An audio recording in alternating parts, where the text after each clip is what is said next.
Bonjour à tous, on se retrouve aujourd'hui pour la vidéo du désherbage mécanique de la luzerne. C'est une vidéo que j'ai tournée il y a très longtemps dans le cadre du désherbage pour la sortie de l'hiver. C'est-à-dire que c'était un désherbage qui consistait à claquer tout ce qui était raigra, etc. Parce que la luzerne c'est une culture qui gèle l'hiver. C'est-à-dire que tous les pieds de luzerne étaient gelés. Les adventices, vu qu'il y en avait une partie de l'hiver qui était pas trop rude, avaient résisté. Il y a une paire d'adventices aussi qui résiste au gel. Ça a très bien marché, on a fait de très bons rendements en luzerne cette année. On tourne autour de 8 tonnes de matière sèche par hectare. Donc chez nous c'est de 8 à 12, la moyenne d'un très bon rendement. Après ça peut descendre beaucoup plus bas, genre à 5-6 si vraiment on a des mauvais temps. J'en profite aujourd'hui pour vous faire aussi le petit tour un peu des nouveautés de l'exploitation, parce que comme vous le voyez derrière il y a des travaux et ça annonce aussi qu'on va récupérer un terrain, donc un terrain pour construire notre bâtiment. Là on a les fermes de notre bâtiment. C'est un bâtiment qu'on a depuis très longtemps, qui comporte 3 travées. Donc vous imaginez ce bâtiment là, la travée à le jaune d'air vous la supprimez, ça fait à peu près ça comme superficie. La cuve à azote qui est installée depuis, parce que c'est vrai que ça fait un moment que j'ai pas tourné de vidéo, je m'en excuse, c'est vrai que je suis assez instable. Et la luzerne c'est quand même un très bon débouché, ça se vend à 80 € tonne, c'est quand même un bon débouché. On a une usine de déshydratation donc qui va faire des bouchons de luzerne, ils vont faire des bouchons de luzerne pour l'alimentation animale, pour les moutons, pour les lapins, pour les chevaux. Et il y a aussi une filière qui va s'occuper de faire l'œillette. Donc c'est vrai que c'est un avantage pour nous parce qu'une exploitation en polyculture normalement elle pourrait pas mettre de la luzerne parce qu'on n'a pas de débouché en grande culture sur ce type de culture. Donc c'est un avantage non négligeable, surtout qu'elle va nous restituer environ entre 40 et 80 unités d'azote dans le sol. Quand on l'associe avec une plante, ça fait 40 unités en moins à apporter. La luzerne c'est une plante qui se développe surtout dans les pH assez élevés, plus ou moins basiques, et la fabacée qui va plutôt se développer dans les pH acides, donc en champagne humide, c'est le trèfle. Donc nous on cultive de la luzerne et pas du trèfle. Pour réaliser ce travail, on utilise le tracteur un peu valet de ferme de l'exploitation, même si ça reste le IH 553. Le Renault 891 c'est quand même très utile pour faire ce genre de travaux. Équipé de roues étroites, donc c'est un 2 roues motrices. Donc 2 roues étroites, donc on s'en sert pour l'été pour les traitements. Le seul problème, enfin l'été et le printemps, le seul problème c'est que ce sont des tracteurs qui, vous le voyez, sont pas très isolés. C'est assez rustique, mais bon, c'est pas très vieux non plus. Celui-ci fait 90 chevaux, on peut faire de la charrue, de la herse, etc. avec ce tracteur. Particularité de ces engins, et il y a tout à disposition, vous pouvez faire tout ce que vous voulez. Toujours très propre à l'intérieur d'ailleurs. Je vais vous montrer un peu le poste de conduite. Donc là vous voyez, embrayage, il n'y a pas d'inverseur dans ce tracteur, il n'y a jamais de point neutre. Ça c'est les 4 vitesses. Ici, c'est pour notre régime de vitesse, donc on a lent, moyen et rapide. Le frein, l'accélérateur. Accélérateur à main, compteur d'heures, etc. Vous voyez, 8400 heures. Commande du relevage. Là, c'est des commandes hydrauliques. Ici, pour actionner la prise de force. Il y a une autre commande de prise de force, c'est ici. Là, ce sont les feux. Et ici, on a les clignotants. À l'arrière du tracteur, on a un vibroculteur. Alors, la 4DA nous conseille soit la herse, soit le vibroculteur. Nous, on a déjà essayé avec la herse, donc la herse plate de 4 mètres. Ça faisait un travail relativement bien, mais le problème, c'est qu'elle laissait, par exemple, des plantes comme des chardons. Votre chardon, si vous coupez le rhizome, il va repousser tout de suite derrière. Donc le but avec le chardon, c'est d'aller déterrer complètement la racine, pour ne plus qu'elle soit dans le sol, et qu'ensuite le chardon, il claque. Des plantes comme ça, où il y a un rhizome, et ben comme ça le vibroculteur quand il va taper sur la racine du chardon, et ben il va aller l'arracher. Il faut pas le faire trop piquer parce qu'après on arrache la luzerne aussi. Justement l'avantage de la luzerne c'est qu'à désherber mécaniquement ça va très bien. C'est une plante qui a un système raciné très bien ancré dans le sol, comme je vous dis ça restructure carrément le sol et c'est pour ça qu'on peut passer des outils comme le vibro. Donc bien évidemment on va pas non plus trop creux, on va aller sur une couche superficielle de 2 à 3 cm à peine, mais ça fait quand même un travail qui est relativement bien.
La luzerne, c'est une plante qui gèle l'hiver. Donc là, c'était l'ancienne luzerne. Donc alors, elle avait repoussé après la dernière coupe. Donc elle était à peu près à cette hauteur-là, à peu de choses près. C'est une plante qui va relativement haut. Ça peut aller jusqu'à cette hauteur-là, à peu de choses près. C'est pas loin de 50 cm. Vous pouvez constater là. Donc ici, c'est une plante de luzerne. Voilà, ici. Ça, c'est de la luzerne. Là, on commence à voir ici. Alors là, c'est sa deuxième année à la luzerne. On en a sur 8 hectares par là. Donc là, vous voyez quand même que si j'essaye d'arracher la luzerne, elle est profondément racinée.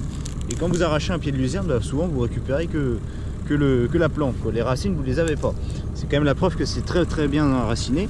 Là, vous voyez qu'entre les rangs, par exemple, on peut avoir des plantes comme ça, ce genre d'adventices. C'est des adventices, en gros, avec les herses plates, elles ont aussi des bonnes racines. Et c'est pour ça qu'elles arrivent à résister. Il n'y a que les grosses adventices bien persistantes qui arrivent à pousser dans la luzerne. Parce que justement, la luzerne, elle étouffe les plantes. Et vous voyez que autour, c'est quand même relativement propre. Une luzerne, c'est jamais très sale de toute manière. Vous avez voilà le régras par exemple. Le régras, c'est une plante très volumineuse, comme j'en parlais déjà dans une vidéo. Et vous voyez que ça prend beaucoup. Alors on va voir à peu de choses près la différence que ça a avec le travail. Le pas fait et le fait. Alors, on va pouvoir constater, la luzerne reste enracinée. Je vais essayer d'en arracher un pied. Oh voilà. Je vais la secouer un petit coup. Enfin, la luzerne. Donc là, vous voyez, ici, là, ça, ces petits trucs là, ce sont les nodosités. Voilà, donc c'est ça. En fait, les nodosités, c'est la luzerne qui en symbiose avec les bactéries lui offre de l'azote qu'elle capte de l'air, et la luzerne en contrepartie lui offre le couvert et à manger. Donc elle lui offre les ressources de sa racine. Vous voyez, c'est quand même ces sacrées racines qui peuvent descendre très très loin, parce que là on peut voir qu'elles sont coupées. Donc c'est à dire que les racines peuvent aller très profond et aller chercher l'eau, les éléments minéraux, etc. assez profond dans le sol. Donc pour éviter l'érosion, c'est aussi une très bonne plante. Là, vous voyez, là la luzerne est juste recouverte par la terre.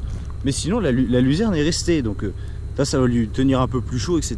Et on va pouvoir voir que toutes les adventices, comme là ici, cette adventice là, je ne sais pas ce que c'est, voilà, elle est arrachée.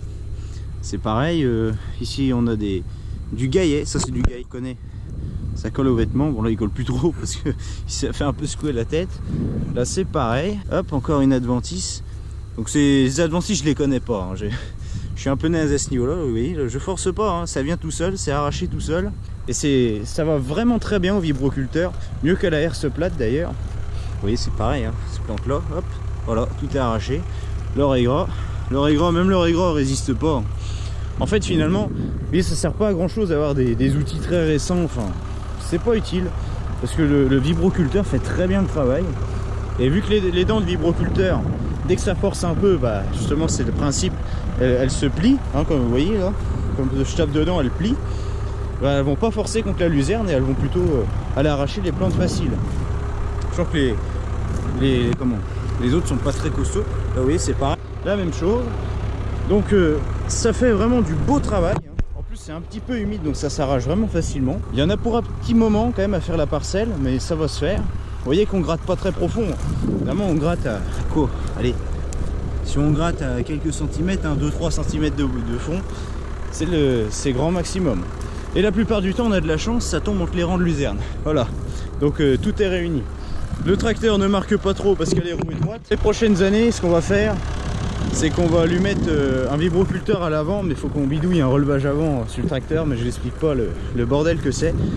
Mais prochainement on aura vibroculteur à l'avant, parce que souvent sur la place des roues, comme vous voyez, les dents ne piquent pas forcément. C'est une technique qui permet de nous diminuer les IFT et de ne pas perturber toute la faune du sol, parce qu'un produit, un désherbant pourrait tuer les lombriques, etc. Et là on perturbe rien du tout. On utilise des vieux outils qui ne coûtent plus rien, donc niveau économique on est parfait. Pas besoin d'auto-guidage ni rien, ça va très très bien comme ça. Et la luzerne avec une plante, vous la voyez au fond là-bas, normalement la déshydratation est juste là-haut en haut de la côte, donc franchement ils ont vraiment pas beaucoup de trajet à faire. Voilà. Là vous voyez il y a des gros ronds d'herbe et ça marche plutôt bien. Ça travaille un peu moins bien forcément, mais ça enlève vraiment les racines et ça diminue le taux d'invasion des adventices, c'est assez impressionnant. Et ça marche plutôt bien, donc vraiment satisfait là. Puis notre vibroculteur qui nous sert qu'à ça pour l'instant, parce que bon, c'est vrai que c'est un outil travaille du sol assez fin et on travaille rarement le sol aussi finement que ça, vu qu'on a des rinçoirs à 10 qui font s'il y a un peu de matière, c'est pas trop grave. Donc là j'arrive au bout du champ, je ralentis forcément. Si je ralentis pas, ça va faire tout drôle. J'ai dû conserver une allure droite. À une main, c'est pas simple. Je relève la machine. Voilà, ça se relève. On fait demi-tour. On continue. Le but, c'est de même pas faire de manœuvre. En fait, je fais le champ en tournant comme ça va très très bien. On n'est pas embêté. Là, on revient tranquillement.